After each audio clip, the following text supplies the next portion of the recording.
কেন্দ্রীয় নির্দেশনাতেই ভারতে আসামে তৃণমূলে মুসলমানদের উত্ত্যক্ত করা হচ্ছে বলে মনে করেন বিশ্লেষকরা। বাংলাদেশে ভোট প্রদানে রাজ্যের মুখ্যমন্ত্রী উস্কানির প্রতিক্রিয়া আশা করছে ভারত এক্ষেত্রে ফাঁদে পা না দিয়ে বরং কূটনৈতিক শিষ্টাচার বজায় রেখে প্রতিবাদ জানানোর পরামর্শ রয়েছে।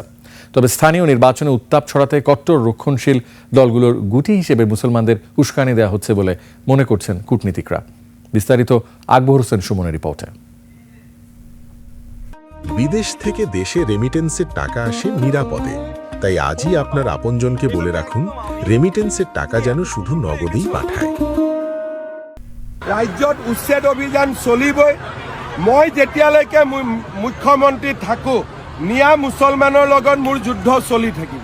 সম্প্রতি ভারতের উত্তর পূর্বাঞ্চলীয় রাজ্য আসামের মুখ্যমন্ত্রী হিমন্ত বিশ্ব শর্মার এহেন মন্তব্য ওই রাজ্যের বাসিন্দা প্রায় 5 লাখ মুসলমানের কাছে উদ্দেশ্যমূলক হিসেবে সামনে এসেছে। নির্বাচন সামনে রেখে কিন্তু নানা ধরনের আপনার হাইপ তোলা হয় এবং তার নেতাকর্মীকে চাঙ্গা রাখার জন্য, তার ভোট ব্যাংকটাকে ধরে রাখবার জন্য, অন্য দলে ভোট ব্যাংককে ভাঙন ধরিয়ে নিজের আপনার ভোট বাক্সটা আপনার ভরার জন্য এই ধরনের আপনার পলিটিক্যাল রেটরিক। ভারতে মিয়া শব্দটি আসামের বাংলাভাষী মুসলমানদের উদ্দেশ্যে বলা একটি কটু কথা, যার অর্থ ধরে নেওয়া হয় যে তারা বাংলাদেশী। সেই মিয়া মুসলমানদের নিয়ে হিমন্ত বিশ্ব শর্মার সাম্প্রতিক বক্তব্যে ভোটের আগে তালিকা সংশোধনের রুটিন প্রক্রিয়া নামে হয়রানির বার্তাই স্পষ্ট হয়েছে। যারা তাদেরকে আনকন্ডিশনালি বিভিন্ন বিষয়ে আপনার সাহায্য করেছে, সাপোর্ট দিয়ে গেছে, বাংলাদেশের স্বার্থ বিকিয়ে সেই স্বার্থে তাদের কিন্তু চরমভাবে আঘাত লেগেছে।